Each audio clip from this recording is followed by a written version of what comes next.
کہ اپنے دل کو کشادہ کر کے دوسروں کو معاف کر دیجئے۔ یہ صدقہ ایسا ہے جس کے لیے جیب سے کچھ خرچ نہیں کرنا پڑتا، نہ سونا چاندی دینا پڑتا ہے، لیکن اس کا ثواب اور اس کا اجر اتنا عظیم ہے کہ آپ کی پوری زندگی بدل جاتی ہے۔ معاف کرنے والا انسان اللہ کا محبوب بندہ بن جاتا ہے۔ رجب کا مہینہ دراصل معافی اور درگزر کرنے کا مہینہ ہے۔ یہ وہ مہینہ ہے جو ہمیں یہ یاد دلاتا ہے کہ ہمارے محبوب نبی کریم صلی اللہ علیہ وسلم محض ایک عام انسان نہیں تھے، بلکہ وہ عظیم ہستی ہیں جنہیں اللہ نے اپنی قربت عطا فرمائی، جو اللہ تعالیٰ سے ہم کلام ہوئے، جنہوں نے اللہ کو اپنی آنکھوں سے دیکھا اور جو تمام جہانوں کے لیے رحمت بنا کر بھیجے گئے۔ اگر ایسی عظیم اور بابرکت ہستی نے ہمیں معاف کرنے کا سبق دیا ہے تو ہمیں سوچنا چاہیے کہ معاف کرنا محض ایک اخلاقی رویہ نہیں بلکہ اللہ کی سب سے پسندیدہ صفات میں شامل ہے۔ اللہ خود غفور اور رحیم ہے اور وہ اپنے بندوں کو معاف کرتا ہے، اس لیے وہ چاہتا ہے کہ اس کے بندے بھی ایک دوسرے کو معاف کریں۔ نبی کریم صلی اللہ علیہ وسلم نے فرمایا کہ جو دوسروں کو معاف کرتا ہے اللہ اسے عزت عطا فرماتا ہے، اور یہ بات بالکل سچ ہے کہ بدلہ لینے سے وقتی سکون تو مل سکتا ہے، لیکن اصل عزت اور اصل بلندی معاف کر دینے میں ہے۔ رجب کا مہینہ اسی بات کا پیغام دیتا ہے کہ معافی کے دروازے کھول دو تاکہ اللہ تعالیٰ بھی اپنی رحمت کے دروازے تم پر کھول دے۔ اگر آپ چاہتے ہیں کہ آپ کی دعائیں قبول ہوں، آپ کی زندگی سے پریشانیاں دور ہوں، آپ کے رزق میں برکت آئے اور آپ کے گناہ معاف ہو جائیں تو دوسروں کو معاف کرنے کا صدقہ اپنی عادت بنا لیجئے۔ آپ نے دیکھا ہوگا کہ جن گھروں میں معافی اور درگزر کا ماحول ہوتا ہے وہاں سکون نازل ہوتا ہے، وہاں محبت بڑھتی ہے، وہاں برکتیں آتی ہیں۔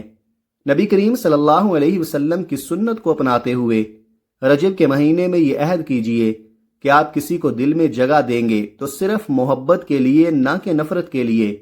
میری بات یاد رکھیے، معاف کرنا صرف دوسروں کے لیے آسانی پیدا کرنا نہیں بلکہ اپنے لیے بھی سکون اور برکت کا ذریعہ ہے۔ جو شخص دوسروں کو معاف کرتا ہے اس کا دل ہلکا ہو جاتا ہے، اس کے چہرے پر نور آتا ہے اور اللہ تعالیٰ اس کے گناہوں کو بخش دیتا ہے۔ تو آئیے رجب کے اس مہینے میں سب سے پہلا صدقہ یہی کریں، جس نے آپ کے ساتھ ظلم کیا ہے آپ اسے معاف کر دیں۔ یہ عمل اللہ کو اتنا پسند ہے کہ وہ آپ کے لیے وہ رحمتیں نازل فرمائے گا جن کا آپ نے کبھی تصور بھی نہیں کیا ہوگا۔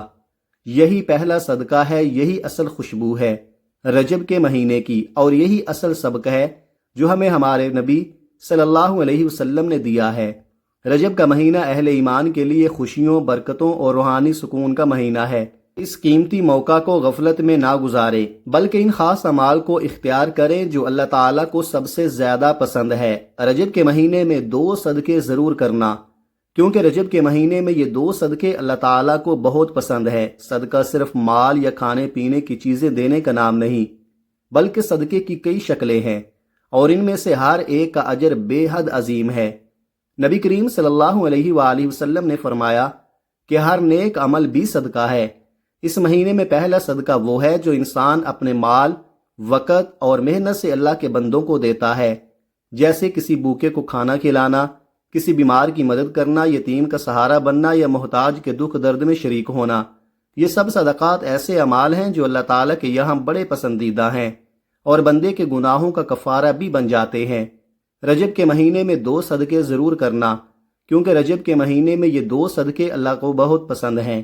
پہلا صدقہ بندوں کے ساتھ تعلق کا ہے، یعنی مال، خیرات، اور دوسرا صدقہ ہے انسان کے اپنے نفس اور جذبات کے ساتھ تعلق کا، یعنی صبر کرنا۔ یہ دونوں صدقات اس لیے زیادہ اہم ہیں کیونکہ ایک کا تعلق ہماری ظاہری زندگی سے ہے اور دوسرے کا تعلق ہماری باطنی کیفیت سے ہے۔ اس طرح یہ 2 اعمال انسان کی شخصیت کو مکمل کر دیتے ہیں۔ رجب میں صدقہ کرنے کی خاص اہمیت اس لیے بھی ہے کہ یہ مہینہ نبی کریم صلی اللہ علیہ وسلم کی سیرت کو یاد کرنے اور اس پر عمل کرنے کا مہینہ ہے۔ نبی کریم صلی اللہ علیہ وسلم نے اپنی پوری زندگی میں صدقہ خیرات کو کثرت سے اپنایا اور اپنی امت کو بھی بار بار اس کی ترغیب دی۔ آپ صلی اللہ علیہ وسلم کی ذات سراپا کرم اور سخاوت تھی۔ آپ کبھی بھی کسی سوالی کو خالی ہاتھ واپس نہ بھیجتے، اور اگر آپ کے پاس کچھ نہ ہوتا تو وعدہ کر لیتے اور بعد میں پورا کرتے۔ اس لیے جب ہم اس مہینے میں صدقہ کرتے ہیں تو دراصل ہم نبی کریم صلی اللہ علیہ وسلم کی سنت کو زندہ کرتے ہیں اور یہی عمل اللہ تعالیٰ کے قرب کا ذریعہ بن جاتا ہے۔ دوسرا صدقہ ہے صبر کرنا۔ یہ جملہ اپنے اندر ایک عظیم حقیقت رکھتا ہے کہ صبر کرنا بھی صدقہ ہے۔ عام طور پر ہم صدقہ کو صرف مالی خیرات سمجھتے ہیں، لیکن حقیقت یہ ہے کہ صبر انسان کے جذبات اور دل کا صدقہ ہے۔ جب انسان اپنی تکلیف، دکھ، نقصان یا غم کے باوجود زبان کو شکوے سے روکتا ہے، دل کو مایوسی سے بچاتا ہے اور اپنی حاجت پر اللہ کی رضا کو قبول کر لیتا ہے، تو یہ صبر ہے، اور یہی صبر اللہ تعالیٰ کے نزدیک سب سے قیمتی عمل ہے۔ نبی کریم صلی اللہ علیہ وسلم کی پوری حیات طیبہ صبر کی اعظم مثالوں سے بھری ہوئی ہے۔ آپ نے بچپن ہی سے یتیمی کا صبر کیا، نوجوانی میں غربت کا صبر کیا، نبوت کے بعد اہل مکہ کے ظلم و ستم کا صبر کیا، طائف کی گلیوں میں پتھر کھانے کے باوجود صبر کیا، یہاں تک کہ اپنی اولاد کے دنیا سے جانے پر بھی صبر کیا۔ ہر موقع پر آپ صلی اللہ علیہ وسلم نے اپنے رب پر توکل کیا اور امت کو یہ سبق دیا کہ صبر ہی وہ عمل ہے جو انسان کو اللہ کے سب سے زیادہ قریب لے جاتا ہے۔ سوچئے، جب آپ صلی اللہ علیہ وسلم مکہ کی گلیوں میں کھڑے تھے، کفار آپ کے راستے میں کانٹے بچھا دیتے، گالیاں دیتے، پتھر مارتے، لیکن آپ نے کبھی بد دعا نہیں کی بلکہ ہمیشہ صبر کیا۔ یہی صبر آپ کا دوسرا صدقہ تھا جو اللہ تعالیٰ کو سب سے زیادہ پسند تھا۔ ایک اور موقع پر جب آپ طائف گئے، وہاں کے سرداروں نے آپ کے ساتھ انتہائی بے ادبی کی اور بچوں کو آپ پر پتھر مارنے کے لیے اکسایا، تو آپ زخمی حالت میں بھی صرف یہ دعا کر رہے تھے کہ اے اللہ ان کو ہدایت دے دے۔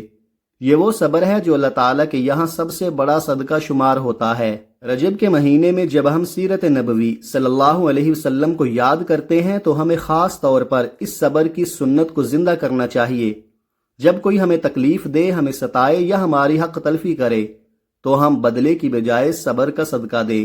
یہ عمل بظاہر مشکل ہے مگر اللہ تعالیٰ کے یہاں اس کا اجر بے حد عظیم ہے۔ قرآن میں بار بار فرمایا گیا ہے کہ صبر کرنے والوں کو بے حساب اجر دیا جائے گا۔ گویا یہ وہ صدقہ ہے جس کی کوئی حد نہیں۔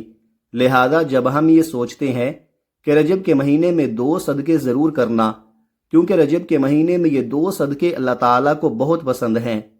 رجب کے مہینے میں ہمیں یہاں عہد کرنا چاہیے کہ ہم صرف مالی صدقہ نہیں بلکہ صبر کا صدقہ بھی دیں۔ یہی عمل نبی کریم صلی اللہ علیہ وسلم کی سنت کو زندہ کرنے والا ہے، اور یہی وہ راستہ ہے جو ہمیں اللہ کے قریب کرتا ہے۔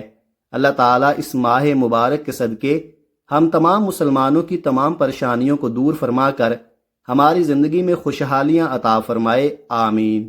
دعا ہے کہ اللہ تعالیٰ میرا سنانا اور آپ کا سننا اپنی پاک بارگاہ الہی میں قبول و منظور فرمائے، اور آخر میں اللہ تعالیٰ سے دعا ہے کہ اللہ تعالیٰ ہمارا خاتمہ ایمان پر فرمائے، آمین۔